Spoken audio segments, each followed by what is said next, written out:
Kitco News special coverage of Paris Blockchain Week Summit is brought to you by Okra, permissioned DeFi composable index and strategy execution platform.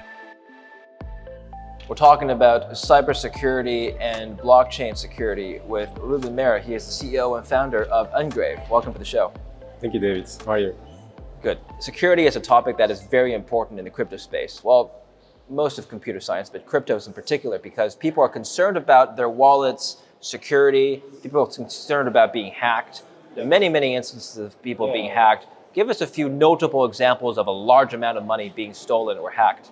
Yeah, well, I think the funny part, or maybe it's not that funny, but so even the genesis where NGRAVE is based on, our own story, we come from a history of having hacks, experienced them personally as crypto investors. My co-founder and CTO, Xavier, was one of the main projects hit in 2017 with the parity hack. It's one of, let's say, the bigger hacks known in the history of crypto. They were stolen for the amount of 44,000 Ethereum. So that is a hack that is been widely covered a few years ago. What happened there? So what happened was the actual creator or author of Solidity, the actual code behind Ethereum, made a smart contract, and projects would raise funds through ICOs and then put it on that smart contract. And that would sort of be their wallet to keep it safe. And what happened was that there was a vulnerability there where a hacker could sort of get control over the smart contract and the libraries and so on. And that vulnerability was exploited to drain that 44,000 Ethereum from my co-founder and CTO Xavier's previous project called Swarm City. And what happened in the aftermath of that, so literally in the hours that followed, they obviously go completely insane about what has gone wrong, sorry. And they checked and they found the vulnerability, and they replicated that same hack to about 500 other projects in the crypto space. And in total, back in the day, so when ETH was a bit lower than it is right now, they stole a cumulative amount of $208 million. The vulnerability was fixed, and all the projects got their funding back. And that was also sort of for us like the light bulb that went on in our heads between me, Edward, and Xavier, the three co-founders of my company, NGRAVE, on trying to solve a very simple question, which was, if we had to put all of our crypto in one single spot and we would be able to sleep at night, where would we put it? And it was in 2018. We couldn't answer that question. So we decided to build it ourselves and to take the nosedive of Bitcoin, the bear market started, to take that 2-year period, cycles are typically 2-year bear, 2-year bull, to actually build a real end-to-end solution that was maximum security, where something like that wouldn't be possible to happen to a user. Okay. Can you explain, generally speaking, how the hacking process works? I think there's many ways to hack a program, but just for cryptocurrencies, how do you hack into a wallet? Yeah, so it's something that we call I'm not advocating to hack into wallets. I'm just saying, how does the process work? I'm going to ask you because I want to do it. But to be clear. Of course. So blockchain can essentially be, let's say, drilled down to a very simple concept. It's a public-private key cryptography. Yes. And to make that even simpler, everything falls and stands with a private key. So whenever you hear like there is an OpenSea hack and NFTs have been stolen, or there is an exchange and the exchange ran off with all the money of all the users, it always revolves around one single thing, and that is the private key. Somebody ran off with the private keys. So we call it the private key paradox. What does it mean? It means two things. One, if I have a private key and you don't know it, you have two things you can do. One, you can try to brute force it. So you can try to guess all the possible values it can have. And the beauty about, let's say, Bitcoin private key is that it has 256-bit different potential values, or in decimals, that's about 10 to the 18th power, or in human terms, it means it's about the same amount as the estimated number of atoms in the universe. Right. So if I ask you, guess my private key, and you try all the potential options, you're basically trying to guess the atom I have in my head somewhere. I'm gonna come back to that, but yeah, please go ahead. Somewhere in the universe. So it's even for the most advanced quantum computer, it's like completely impossible. Okay, that was my next question. Yeah. People have speculated that in 10 years, quantum computers can break these private keys with much more ease. Yeah, so what a quantum computer does is it actually parallelizes computation. So it can not just saying in every one nanosecond I'm trying to guess one of the potential values. It can do that, but it can do it in parallel. So it can actually do many more guesses at the same time. And quantum computers, even if you think about the most advanced we have today, they don't even come close to this. And you hear often like, okay, what will happen if quantum computing becomes that strong that they can break private keys? Well, we will first see other things break before, let's say, a Bitcoin blockchain will break. So, I mean, things outside of outside of blockchain even. Well, I'm not talking about a blockchain. I'm talking about just your own personal private key. That's simpler to break, right? Yeah, well, it's the same thing. So your quantum computer has to try to find that atom that is dispersed somewhere in the universe, and that is totally impossible to date. Obviously, at some point it might become possible, and the easiest thing you can do is just say, my key, I put an extra value at the end, and the key becomes longer, and suddenly you have to have double the computation size or capacity needed to actually brute force again.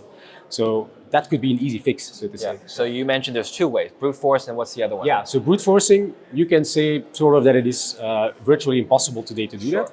So, and that's obviously the theory. In practice, what happens is you only have to find it. So if you look at an exchange, a crypto exchange, have you ever seen your private keys? No. They give you your public keys, your addresses. They give you a password and tell you, now you can log on to our platform. Yes. You have never seen a single private key. And you can ask, so you don't own any crypto, you can just ask, hey, I want to send some of those Bitcoin to another address. And they have the private keys to actually sign a transaction. So what can happen there? Easy, an exit scam. So some exchanges disappear with everybody's money because they actually have the private keys. So the private key paradox is basically... That's happened before? That has been happening since the beginning of crypto, so to say. If you think about, let's say, Mt. Gox or... Yeah, there's many instances of exchanges shutting down, but I wasn't aware of them stealing the money. Yeah, so even, let's say we're now in France, in 2020 or 2019, there was an exchange in Ireland that just left with all the money. Website went down, the exchange went down, the socials were all deleted, and they ran after all the money. So even in, let's say, the developed world, you see it happening. Okay, so Ruben, let's say a credible exchange, let's say a Binance, for example, okay? Yeah, so... There's less risk of Binance stealing your money, but an external third party could still do that, right? Yeah, so the thing is, either the exchange does it itself, yeah, and then you have an exit scam, yeah, but hackers, so the idea is that as long as your private keys are somewhere online, hackers can try to steal them. Right. And so, for example, Binance, as you mentioned, Binance was hacked in 2020 right, for, I think it was about $40 million. Right. So what Binance does is they have their own sort of insurance fund. It's called the Seifu Fund, where if something like that happens, they have enough money to reimburse the users, which is something you could almost say similar with what happens with traditional banks. They also get hacked, but it's very much closed windows. You can't look into the let's say the path that the hacked money follows, and they can just print new money. I believe for certain banks, for example, I'm from Canada, the government mandates Canadian banks to be able to insure deposits up to a certain amount if the funds are stolen or lost or whatever happens. If the bank shuts down, when you're insured up to a certain amount. I don't think such insurance applies to cryptocurrencies, well, right? The question is even, does it apply to traditional banks? Because yes, they do it, right? Yeah. But 2008 was a perfect example of where the whole system fails, and suddenly that aspect of the whole idea of being in traditional banking also fails. So that's also the reason why crypto came to existence, because we cannot trust intermediaries. And it's also still against the ethos of blockchain and decentralization to actually have a centralized exchange that owns your keys. Let's talk about protection then. We're going to talk about the firm level first, but let's talk about the individual level. What can individuals do to better enhance their own securities and protect their money? Yeah, so again, it's all about how do I protect that private key. If nobody can get to it, then I'm fine, then I'm safe, right? Okay. How do I make sure nobody gets to it? Yeah, and that's a bit the issue today in the market. If you have it on an exchange, you have no private keys. You don't own anything. So you just leave it all the risk is to the exchange, and if somebody hacks them, everything, whatever you can think of can happen basically. What about my seed phrase? Is that easy to hack? Yeah, so it all depends on where you keep it, right? So let's say you have a MetaMask account. What happens there is it's a hot wallet. So the first question you need to ask is how was the key created? If it was done, for example, on your phone, it might be that it used the Android operating system to create a strong key. But the Android operating system hasn't been perfected to be a good generator of strong keys. So you typically need to start with something that is called, the concept is called true random number generation, or TRNG. It's that you need to have in the very beginning, in step 0 of the whole journey you have as a decentralized user. It is, I need to create strong keys, and then I need to send money to the accounts that are linked to those strong access keys. So with hot wallets, what you typically have is you have a browser extension, you have a mobile phone. They will give you a key. So you already open yourself to the risk that they might have a database of all the keys they ever made. And this actually happens. And so even bitcoinpaperwallet.com had exactly this issue a few months ago. So everybody who had access to the backend of bitcoinpaperwallet.com had access to all the private keys. And so basically people stole hundreds of Bitcoin here and there because they could do it, because they had access to those keys. Other issues you have is that basically somebody can find your key back on your computer, because what do? You download sort of a JSON file or something with your key in, and you keep it on your computer. So if you ask my team, find that key, it's almost child's play to do that. Right. So that's why cold wallets came to existence. And cold wallets are hardware wallets, so physical devices like our NGRAVE Zero. Yeah. And what we do is we create your key offline. So we have that true random number generation concept going for us. We use a chip inside a device that is perfected over the last decades by financial players to make strong keys. And that is how we fully offline. So for example, our device, NGRAVE Zero, is a 100% air-gapped hardware wallet, which means there is no USB connection involved at any point in time between a device and the online world. There is no 4G, there is no Wi-Fi, there is no Bluetooth, there is nothing. So we are able to create your keys out of that chip in an offline setting. And then we share through a QR code only your public keys, so only your addresses to the online world, so to your app, for example. Let's back up for a minute and just talk about the differences between a hot wallet and a cold wallet for our audience. Yes. So hot means online, cold means offline. So a hot wallet can be basically an app you have where you have crypto on. It can be a browser extension like MetaMask, which is, I would say, the most famous one.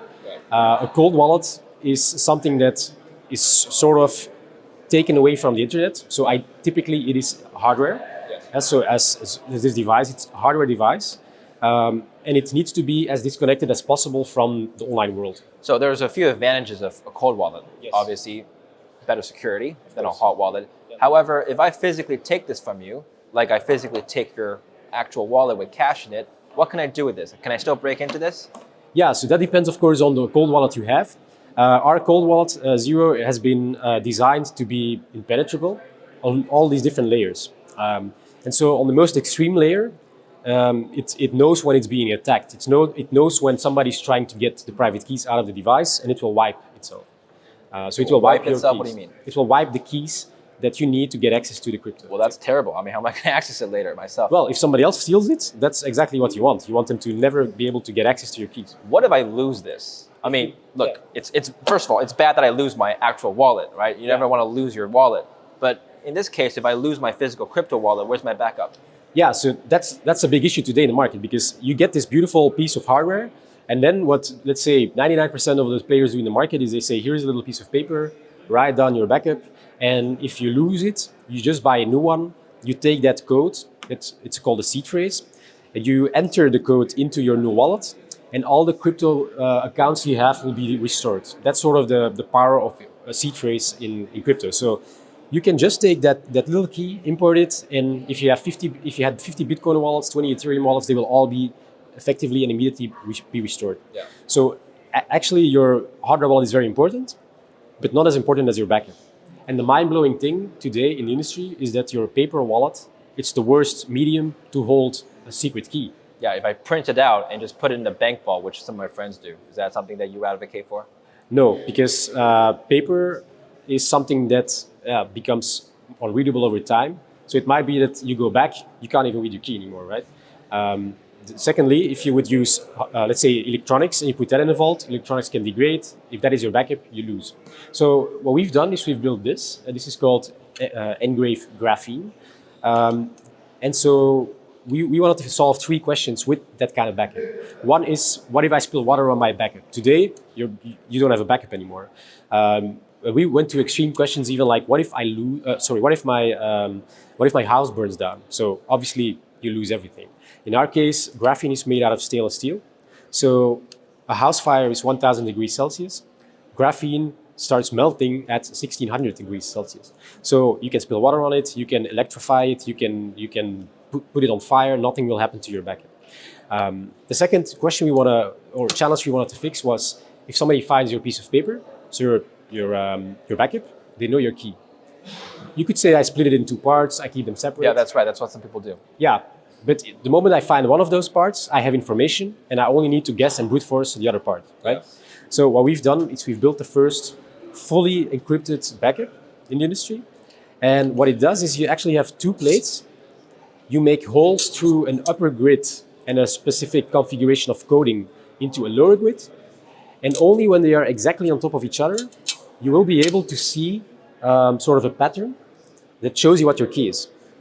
So if you keep these 2 plates separate from each other. Show us how it works.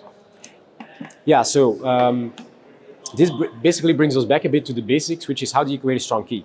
When we, with NGRAVE, started at step 0 of the whole crypto user journey, it's how do you create a strong key? We realized that there wasn't a single solution out there that did that well. So we needed to invent a new key called the perfect key. And so our perfect key is a key that consists of 64 characters. So here you have 64 columns, and each column represents one of your characters. So, and each character can have 16 values, so 0 to 9, A to F, hexadecimal values. So what we do is we will look at the device. It will tell you your first character is a 5. So we will go in the hole next to the 5, and we will basically put our pen in it, give a little dip, and it will make a hole in the lower plate. And so by doing that, you will eventually have sort of an encoding of every single value of your key. And so if they are on top of each other, you'll be able to see your key. You'll be able to take in your wallet, import that key into your wallet. And if you want to keep it safe, you basically just do this. And you keep both in a separate location. Yeah. And to top it off, there is also an ultimate recovery code here on the bottom. Yeah. So even if you lose your backup, we are able to recover it for you, which is today, again, impossible in the space. All right, so finally, let's talk about how institutions can enhance their security. So we've talked about individual security. Yeah. How can exchanges, banks, a large asset manager like, let's say, Grayscale or Celsius protect their assets better from hackers? So then you get to a sort of a combination of devices like this and signing transactions. And who's allowed to, let's say, sign a transaction or own the actual crypto, let's say, in one of those platforms. So what you will get typically is something we call governance. And if you are, for example, a team of 10 managers, it might be that you say, okay, if 5 out of these 10 managers sign a transaction, then it's allowed to go through, and it can leave our wallet. Right. So that's called multisig. So 5 people would have each their device, they would sign a transaction, and only then it will be able to go out. So that's sort of how it typically works on an institutional level. Different people, different continents might have to approve something before it actually leaves. Okay, I'm going to end on just this concept here. Yeah. Some people have speculated that the value of all cryptocurrencies fundamentally are 0 because one day we will have a computer advanced enough to break all keys and basically nullify all value of cryptos, including Bitcoin. Okay. How would you respond to that? Well, that's the thing, right? Computation evolves. Computation doesn't go from 0 to 1 billion in one day. Even if there is a breakthrough, it will never be that big. And the thing is that first other industries with worse cryptography than the cryptography that is currently used in the blockchain protocols that matter will fail first, will be attacked first. So we will see all the warning signs, and the easiest thing you can do to keep it very, very low level is you just increase the size of your private keys. If you add one additional bit of information to a 256-bit key, it becomes, again, super difficult because you have the whole 256 bits times 2 that you actually have to try to. Of course, yeah. And so in that case, in that sense, it's not going to come and be there suddenly, right? It's going to take evolutions, and we will have time to adjust. So that's one thing. The second thing is that obviously we are always improving on cryptographic protocols. So one of the teams I have partnered with my company is called COSIC. They invented the worldwide encryption standard 20 years ago that is still used today in Telegram, in WhatsApp, to secure your messages. And in the last 6 years, the National Institute of Standards and Technology in the US, they have done a competition, global competition, on what needs to become the post-quantum cryptography standard. And again, the team we work with actually was recently selected to become the new cryptography standard for that. So cryptography is also evolving because quantum computing is also relevant. Let's say quantum is also relevant to include in the actual encryption protocols you want to use. So it's gonna. I see. So the risk of that, what the scenario I described, is relatively low for the foreseeable future, is what you're saying. It is a negligible risk because, well, there is always a possibility, right? But it's more like you see other things fail. We are working on better cryptography. We can make private keys longer if that's relevant. So there are so many things going on at the same time. Yeah. All right, Ruben, pleasure talking to you. Likewise. Learned a lot. Thank you very much. And thank you for watching Kitco News. I'm David Lin. Kitco News special coverage of Paris Blockchain Week Summit is brought to you by Okra, permissioned DeFi composable index and strategy execution platform.